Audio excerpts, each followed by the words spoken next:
Dibantu Frisly dan Ananda bersinergi mencoba menghalau banyaknya sosok astral yang tiba-tiba berkumpul mencoba mengusik penelusuran kami malam ini.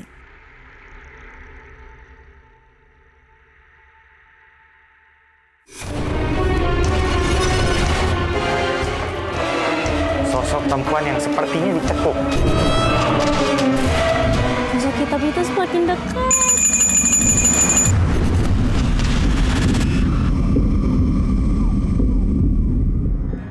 Pencarian alasan sebenarnya Villa mendapat banyak gangguan hingga berakhir ditinggalkan lama terbengkalai masih belum menemukan ujungnya.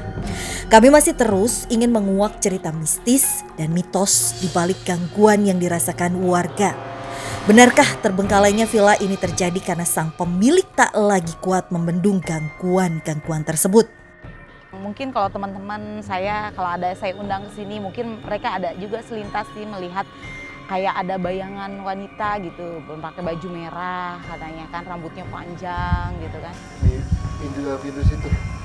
Ya, dia sempat apa ya menengok ke Ngintip gitu ya? Ngintip gitu ke kita. Kita Awas ya. Kini saatnya kami lebih jauh melakukan penelusuran ke dalam bangunan villa, di mana hal nyata gangguan tak kalah hebat juga dirasakan banyak pengunjung. Assalamualaikum. Dia Nggak ada jawaban. sempat nengok lagi pada saat kita jalan, sempat nengok lagi, habis itu dia tiba-tiba masuk cepet. Masuk ke salah satu ruangan ini? Iya, emang dia di dalam sini. Di ruangan yang ini? Iya. Ini.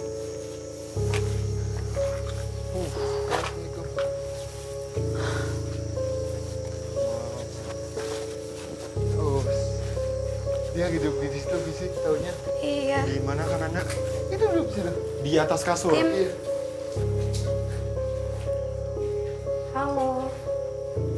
Saat ini sosok yang membelakangi kita, dia duduk seperti ini dan melihat ke arah tembok di sini.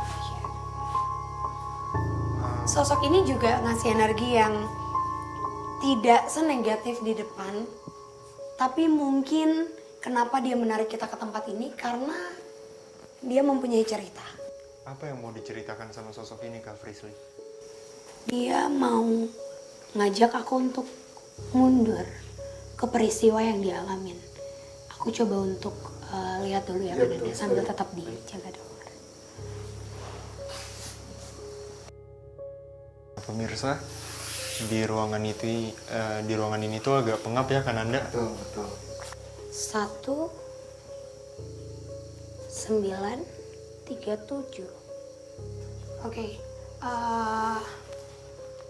Kalau ditarik mundur, aku dapat cerita yang sangat jelas kan Anda, Fasya.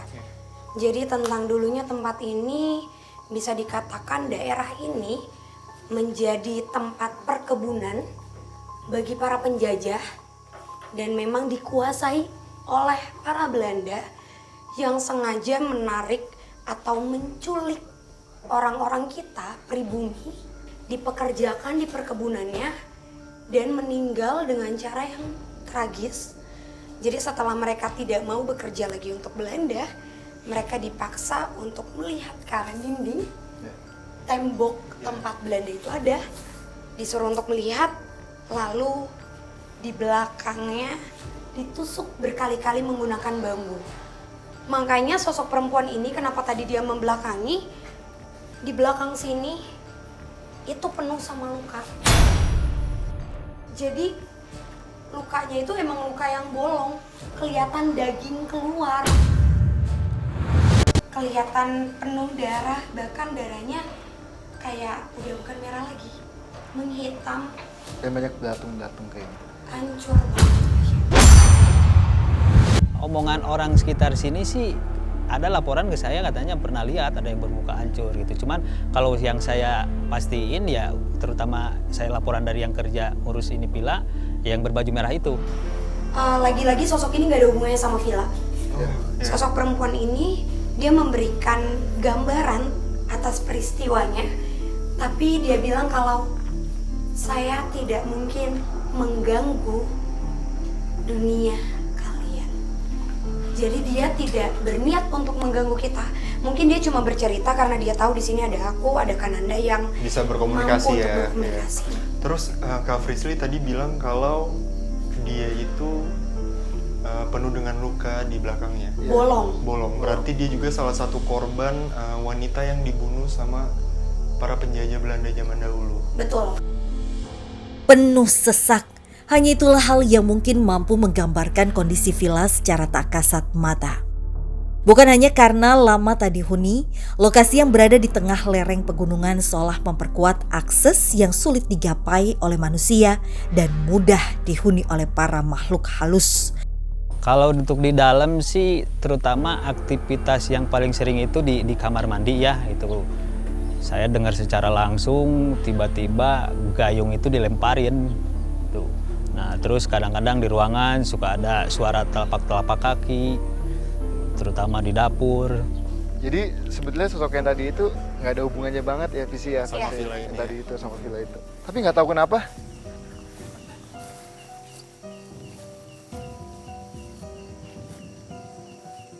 Kayak ada yang sosok bisa kita bilang sangat-sangat negatif banget. Pelan-pelan Kananda, hati-hati.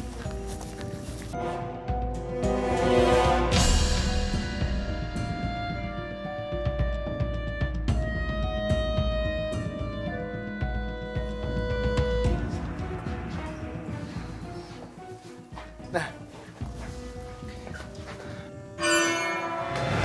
Kananda! Kananda! Pelan-pelan ya. Kananda! Pelan-pelan. Kak, pelan-pelan. Ini ambil. Ternyata di dalam ini Pohon pisang. Pohon pisang full. Kananda. Nggak bisa Kananda. Nggak bisa. Tarik aja Kak, Iya. tarik dia yang komunikasi sama kita duluan. Kananda tarik aja keluar. tolong minta night Iya, vision-nya. kita minta night vision.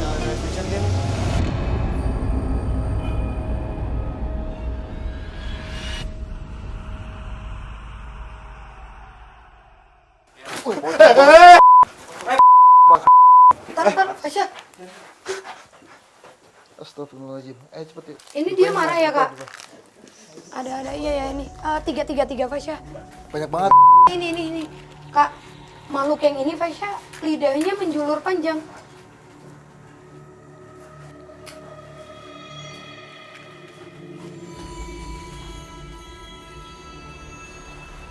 Ada suara lagi. Astagfirullah. Jangan banyak-banyak yang datang ke sini. Satu aja, saya pengen komunikasi satu aja. Teman-teman kamu jangan datang ke sini semua. Minta sesuatu. Minta sesuatu. Iya Fasya.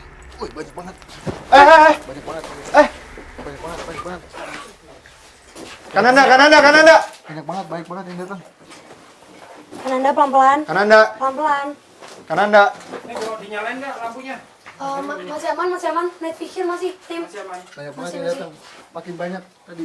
Hai. Allah. Dia bilang, jangan ganggu saya.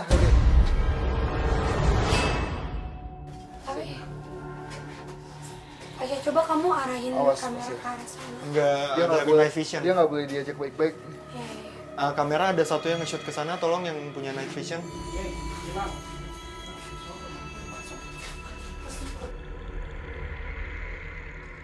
Kananda. Kananda, tahan. Satu aja. Dibantu Frisly dan Ananda bersinergi mencoba menghalau banyaknya sosok astral yang tiba-tiba berkumpul mencoba mengusik penelusuran kami malam ini.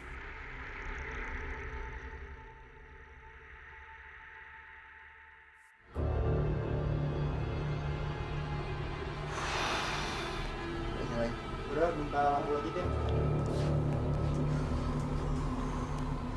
Aduh, jujur banget pemirsa, kayak ini aku episode paling serem menurut aku. Jadi tadi kenapa saya pindah ke sini? Itu sosok yang bungkus dengan kain putih itu makin banyak Fasya. Yang berdatangan ya? Datang langsung. Terus lidah. Ada suara. ada suara ada yang dari jatuh ya?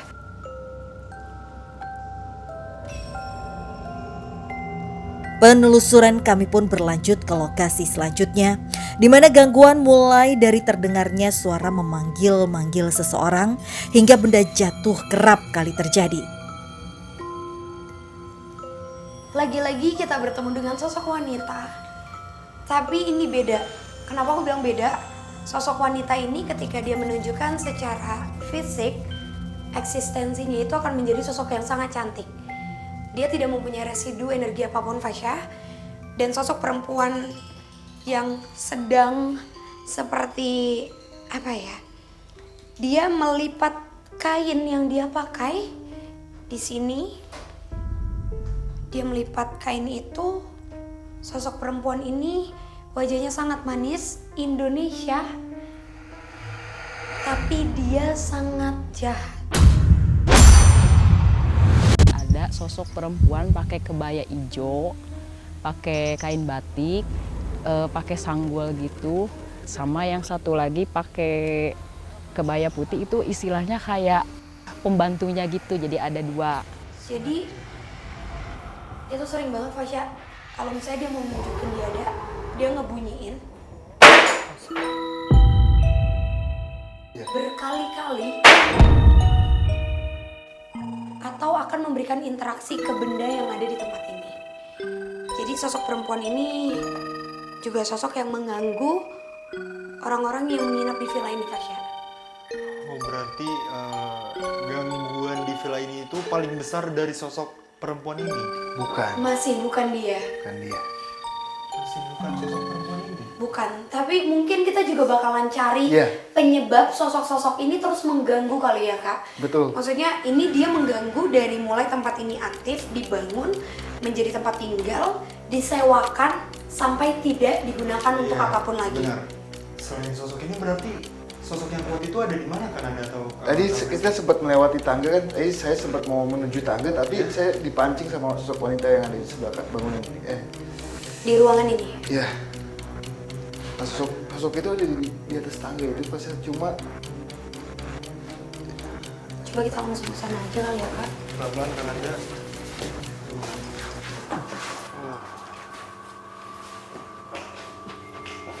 Tak mampu lagi dipungkiri, keadaan villa yang lama tak dihuni terlihat lapuk dan rapuh. Hal ini dibuktikan dengan dinding yang memantulkan hawa lembab dan pekat, serta derit bunyi lantai ketika kami berjalan menuju lokasi selanjutnya. Pas saya pinjam boleh Pas ya?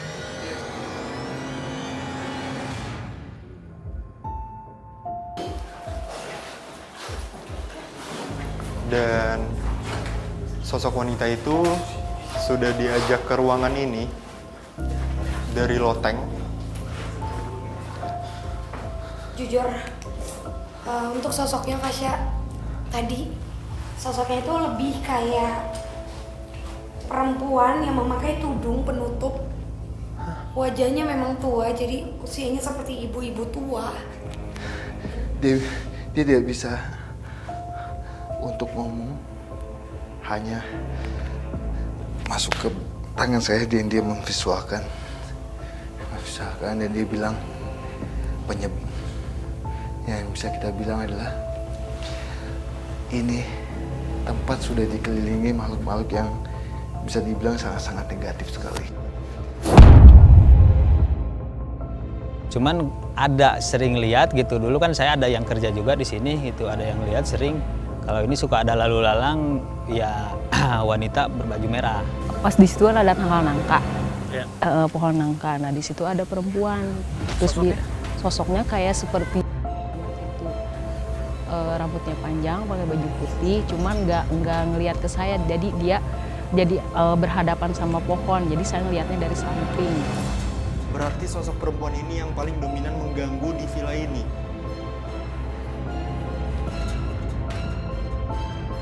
Dan Ananda, Frisly, serta Fasya masih berusaha sekuat tenaga melakukan penelusuran malam ini demi menguak cerita mistis yang ada.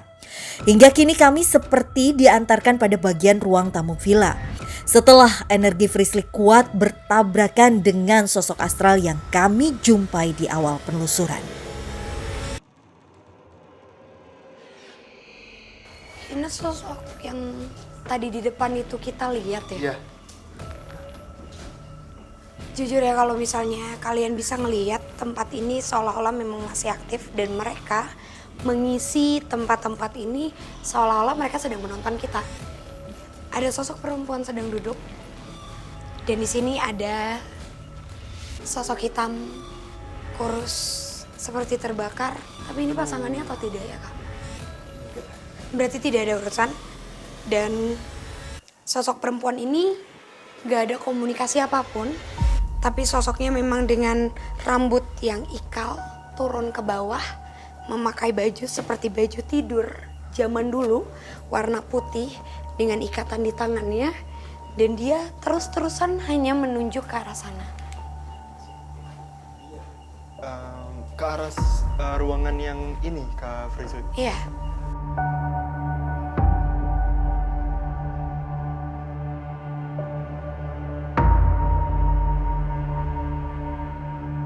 Ruangan kamar di lantai bawah yang dekat dengan pohon ini ternyata menjadi wujud gambaran Den Ananda dapatkan ketika berada di lantai atas. Saat berkomunikasi dengan salah satu sosok astral penunggu rumah. Kini, Dan mencoba bernegosiasi mewujudkan harapan warga sekitar serta pemilik agar villa tak lagi diganggu oleh para penunggu dan mereka dapat hidup berdampingan dengan damai. Sosok ini pada saat dia melakukan ini, sosok ini ada di depan kita. Dan kenapa gelas ada di sini? Gelas ini adalah untuk sesajinya dia. Ini sudah sangat lama juga sih. Kalau saya lihat tupa ini. Dan dia bilang, dia juga sempat komunikasi juga sosok yang tadi itu, visi Fasya. Dia bilang, silakan kalian kalau ingin menempati lagi, tapi ngasih pesan ke kita. Tapi selanjutnya jangan dibuat yang hal-hal negatif. Kalau menurut Kak Frisly sendiri ini gimana Kak Frisly? Sebenarnya dari awal kita masuk tadi ya, aku lebih tertarik sama banyaknya makhluk perempuan yang sepertinya hadirnya itu juga mereka menjadi satu bentuk yang paling disukai sama para pengunjung. Jadi ketika di sini banyak yang datang untuk menyewa, mereka memilih menjadi sosok perempuan untuk menarik daya tarik laki-laki. Jadi emang iya memancing Fasya, dan memang mereka akan membunyikan, memindahkan barang, melempar barang, bahkan menjadi satu bentuk. Kayak yang tadi kita sempat ketemu sama sosok perempuan yang sangat cantik, tapi ternyata sadis. Terus juga tadi di depan ada yang duduk, sosok perempuan dengan rambut ikal panjang. Dan akhirnya ternyata titik yang lumayan bikin aku dari tadi blank, itu ternyata sosok kakek-kakek yang memang kulitnya itu sudah pada melupas pas ya. Semua dari mulai kulit kepala sampai ke bawah sudah ngelupas semua. Dan jari-jarinya itu udah pada nggak ada kuku. Jadi emang dari tadi ternyata memang sosok ini mau menarik kita hadir di ruangan ini, karena setelah ini sudah tidak berfungsi, ini menjadi tempat yang dibuat sama manusia sendiri untuk minta-minta untuk menjadi tempat negatif gitu. Jadi menghadirkan makhluk-makhluk dari mana aja datang. Oke, sekarang aku ngerti sih kenapa mungkin banyaknya gangguan ya di villa ini.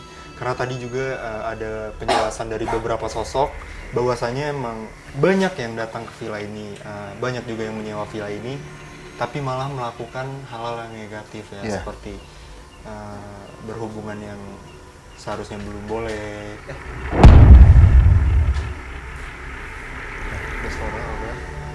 Terus juga bahkan semenjak tempat ini itu tidak berfungsi lagi, malah dijadikan untuk tempat meminta nomor. Ya banyak banget ulah manusia juga yang malah mengundang makhluk-makhluk negatif untuk berdatangan ke tempat ini ya. Nanda Kak Frisly. Baik, mungkin sekarang kita tentukan untuk spot uji berani pada malam hari ini. Nanda atau Kak Frisly, mungkin ada rekomendasi tempat? Mungkin di belakang ini yang kita bilang pusatnya juga. Oh, tempat sosok-sosok terbungkus itu ya? Oke, baik, ya udah kalau gitu sekarang kita jemput sahabat uji berani kita ya, Nanda Kak Frisly. Mari.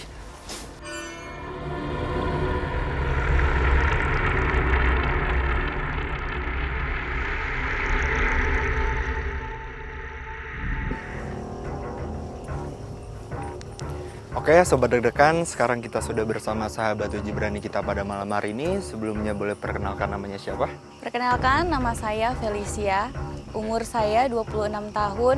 Saya seorang freelancer. Oke, untuk motivasi Kak Felicia ikut uji berani pada malam hari ini tuh apa? Saya sering mendengar cerita dari warga sekitar sini kalau ada salah satu villa yang sangat angker. Saya ingin tahu apa sebenarnya yang berada di sini. Kak Felicia, sebelumnya tim kami akan memberikan perlengkapan terlebih dahulu. Silakan. Oke, kita sudah sampai lokasi uji berani kita pada malam hari ini. Sebelumnya saya mau minta tolong sama Kak Fei untuk jangan buka penutup matanya sampai waktu yang telah ditentukan dan jangan memindahkan lilin yang sudah ditaruh. Sekali lagi saya mau tanya sama Kak Fei, apakah yakin untuk ikut uji berani pada malam hari ini? Bismillah, yakin. Tim, matikan lampunya.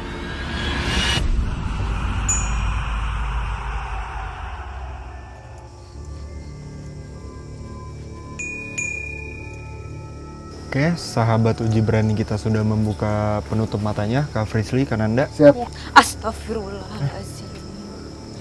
Kenapa kayak... Seperti melihat sosok ya? Aduh. Dan itu dari arah depan ya Iya. langsung. Bismillahirrahmanirrahim. Assalamualaikum. Pada penghuni yang ada di sini, saya tidak bermaksud untuk mengganggu. Ada kain putih, kayak mau terbang. Kain putih seperti terbang, seperti mau terbang. Astagfirullahaladzim. Sahabat uji berani kita ngeliat sosok sih. Udah mulai tegang banget juga visi. Astagfirullahaladzim. Saya melihat ada seperti binatang kayak anjing yang lagi melihat ke arah saya. Bau kambingnya semakin menyengat.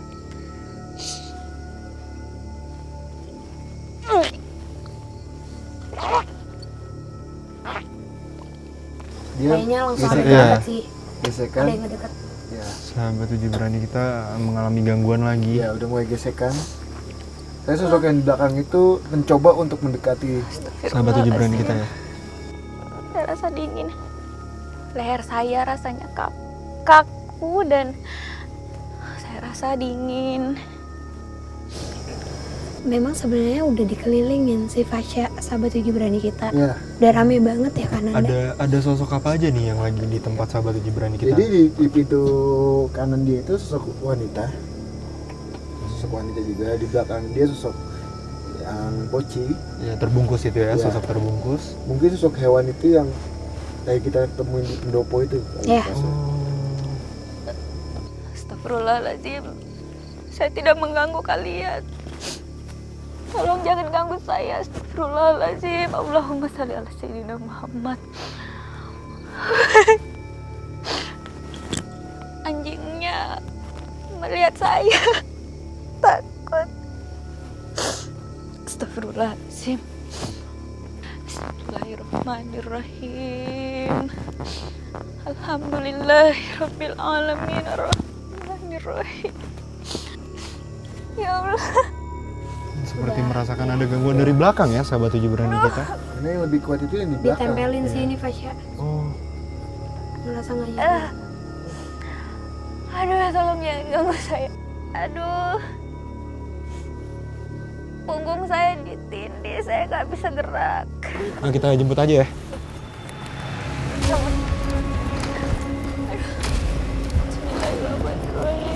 Allahu la ilaha.